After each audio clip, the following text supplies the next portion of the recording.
क्या संगठन बन जाने के बाद भी हरियाणा कांग्रेस में मजबूती नहीं आ पाई है?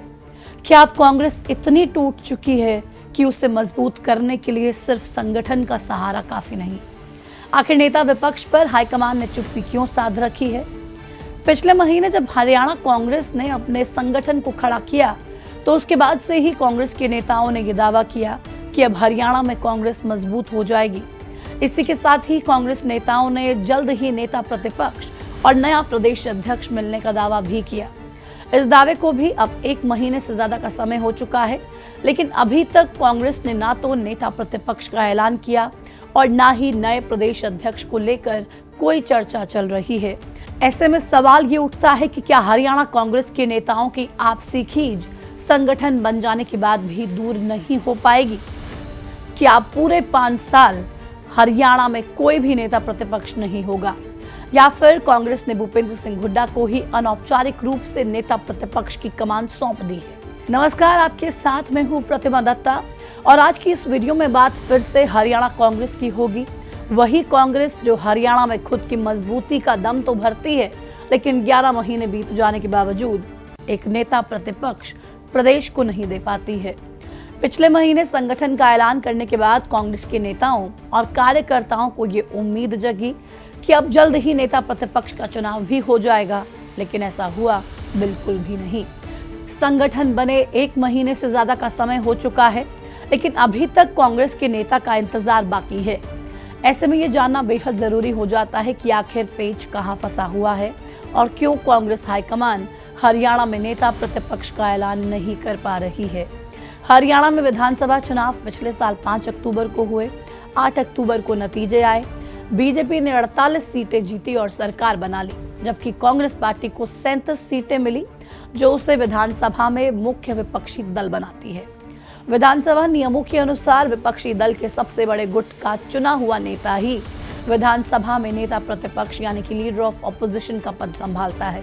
लेकिन चुनाव परिणाम घोषित होने के लगभग 11 महीने बाद भी हरियाणा को नेता प्रतिपक्ष नहीं मिल पाया। इसके पीछे की सबसे बड़ी वजह कांग्रेस में अंदरूनी कलह को बताया जाता है।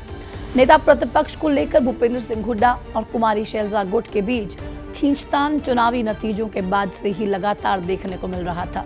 नवंबर में जब हरियाणा विधानसभा का शीतकालीन सत्र शुरू हुआ तो इसी खींचतान की वजह से कांग्रेस को बिना नेता प्रतिपक्ष के ही सदन में बैठना पड़ा। इसकी वजह से कांग्रेस पर विरोधी पार्टियों ने जमकर निशाना साधा। हालांकि इस दौरान भूपेंद्र सिंह हुड्डा सदन में नेता प्रतिपक्ष की भूमिका निभाते हुए नजर जरूर आ रहे थे, लेकिन कांग्रेस की ओर से औपचारिक तौर पर किसी भी नेता का नाम नेता प्रतिपक्ष के लिए फाइनल नहीं किया गया। इसके बाद जब साल 2025 में बजट सत्र हुआ, तब भी कांग्रेस बिना नेता प्रतिपक्ष के ही सदन में पहुंची। चुनाव के 4 से 5 महीने बाद भी कांग्रेस में नेता प्रतिपक्ष का चयन न होने को लेकर कांग्रेस फिर से बीजेपी के निशाने पर रही। इतना सब कुछ चल रहा था, लेकिन कांग्रेस हाईकमान फिर भी नेता प्रतिपक्ष का चुनना जरूरी नहीं समझ रहा था। ऐसे में ये मुद्दा अब सिर्फ हरियाणा तक सीमित नहीं रहा, बल्कि देश की राजनीति में भी कांग्रेस की आलोचना का सबसे बड़ा सियासी हथियार बन चुका था। इसके बाद ये लगने लगा कि शायद कांग्रेस अब नेता विपक्ष का ऐलान कर देगी, लेकिन ये कयास भी तब फीके पड़ गए जब कांग्रेस ने संगठन का ऐलान तो कर दिया और नेता प्रतिपक्ष पर फिर से चुप्पी साध ली। अगस्त महीने की 12 तारीख को जब कांग्रेस हाईकमान ने हरियाणा में संगठन खड़ा किया तो ये लगा कि अब जल्द ही नेता प्रतिपक्ष का चुनाव भी हो जाएगा। कांग्रेस के कई वरिष्ठ नेताओं ने भी ये दावा किया कि कुछ ही दिनों में नेता प्रतिपक्ष पर फैसला हाईकमान ले लेगा, लेकिन कांग्रेस नेताओं के ये दावे आज तक सिर्फ दावे ही रह गए। लिहाजा 22 अगस्त से जब हरियाणा का मॉनसून सत्र शुरू हुआ, तब भी कांग्रेस बिना नेता प्रतिपक्ष के ही सदन में पहुंची। ऐसे में आज भी जब कुमारी शैलजा या फिर भूपेंद्र सिंह हुड्डा से नेता प्रतिपक्ष पर सवाल किया जाता है, तो वो ये बताते हैं कि उन्हें हाईकमान के फैसले का इंतजार है। हाल ही में कांग्रेस सांसद कुमारी शैलजा ने नेता प्रतिपक्ष को लेकर कहा कि कांग्रेस विधायकों ने प्रस्ताव पारित कर दिया है और मल्लिकार्जुन खड़गे और राहुल गांधी को भेज दिया है। अब फैसला उनके हाथों में है। प्रदेश अध्यक्ष का तो हम कुछ कह नहीं सकते, लेकिन नेता प्रतिपक्ष की जहाँ तक बात है, एक प्रस्ताव पारित कर चुके हैं एमएलए साहिबान और वो हमारे हाईकमान के पास है। जब उन्हें उचित लगेगा, क्योंकि सब फैसले राजनीतिक होते हैं, पार्टी के अंदर के होते हैं, हाईकमान उसी वक्त उसको जारी कर। अब जब कांग्रेस हाईकमान को विधायकों ने प्रस्ताव भेज दिया है तो फिर सवाल ये उठता है कि आखिर कांग्रेस हाईकमान नेता विपक्ष पर फैसला क्यों नहीं ले पा रहा। दरअसल हाईकमान के फैसला ना लेने के पीछे एक नहीं बल्कि दो वजह है। पहली वजह गुटबाजी है और दूसरी राज्यसभा का चुनाव। कांग्रेस हाईकमान ये जानता है कि अगर नेता प्रतिपक्ष का ऐलान कर दिया गया तो हरियाणा कांग्रेस में फिर से गुटबाजी बढ़ जाएगी। अगर भूपेंद्र सिंह हुड्डा को फिर से कमान सौंपी जाती है तो कुमारी शैलजा गुट नाराज हो जाएगा, और अगर शैलजा गुट के किसी विधायक को नेता प्रतिपक्ष बनाया जाता है तो फिर भूपेंद्र सिंह हुड्डा नाराज हो जाएंगे।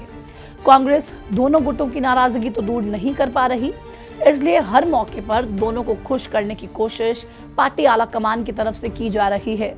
जैसा पिछले महीने आई कांग्रेस संगठन की लिस्ट में देखने को मिला, हाईकमान ने हुड्डा और शैलजा दोनों गुटों को खुश करने की पूरी कोशिश की। हाईकमान ने हुड्डा समर्थक 20 नेताओं को जिला अध्यक्ष बनाया तो 10 शैलजा समर्थकों को भी जिला अध्यक्ष की जिम्मेदारी सौंपी गई। इससे नेताओं की नाराजगी और गुटबाजी से हाईकमान ने खुद को बचा लिया, लेकिन नेता प्रतिपक्ष तो एक ही बनना है, इसलिए कांग्रेस हाईकमान के लिए ये फैसला लोहे के चने चबाने के समान हो रहा है। बताया जा रहा है कि हरियाणा में अगले साल राज्यसभा की 2 सीटें खाली होने वाली हैं। 9 अप्रैल 2026 को बीजेपी सांसद रामचंद्र जांगड़ा और दीपेंद्र हुड्डा की जगह पर सांसद बनी किरण चौधरी की सीट खाली होगी। ऐसे में अगर कांग्रेस इस चुनाव से पहले नेता प्रतिपक्ष का ऐलान करती है और उससे गुटबाजी और ज्यादा बढ़ जाएगी और कांग्रेस को राज्यसभा की सीटें गंवाकर उसका हर्जाना भुगतना पड़ेगा, जैसा कि साल 2022 में हुए राज्यसभा चुनाव में पहले ही देखने को मिल चुका है। तब कांग्रेस विधायकों की तथाकथित क्रॉस वोटिंग और गलत वोट डालने की वजह से कांग्रेस जीती हुई सीट भी हार गई थी। बहरहाल हरियाणा में नेता प्रतिपक्ष को लेकर कांग्रेस में अभी 4 से 5 नामों की चर्चा मीडिया में चल रही है।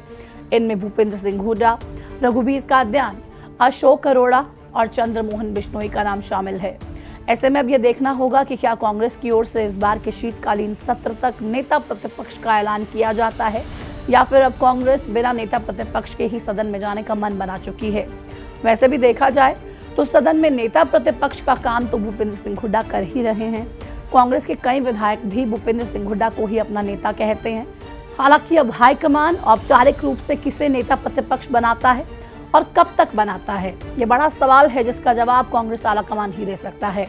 ऐसे में आपको क्या लगता है, क्या वाकई में कांग्रेस इतनी ज्यादा परेशान हो चुकी है गुटबाजी से कि कांग्रेस आलाकमान को ये समझ में नहीं आ रहा है कि आखिर पार्टी किसके हाथों में सौंपी जाए, किसको प्रदेश अध्यक्ष के रूप में जिम्मेदारी दी जाए और किसको नेता प्रतिपक्ष बनाया जाए, या फिर अभी इन मामलों पर चुप्पी साधे रखना ही कांग्रेस की एक स्ट्रैटेजी है। आपको क्या लगता है, हमें ये भी बताइएगा कि नेता प्रतिपक्ष के तौर पर सबसे परफेक्ट नाम कौन सा है और कौन प्रदेश अध्यक्ष के तौर पे कांग्रेस पार्टी को आगे बड़ी ऊंचाइयों पर लेके जा सकता है। अपनी राय कमेंट सेक्शन में हमारे साथ साझा कीजिए। इस वीडियो में फिलहाल इतना ही, मुझे दीजिए इजाजत। नमस्कार।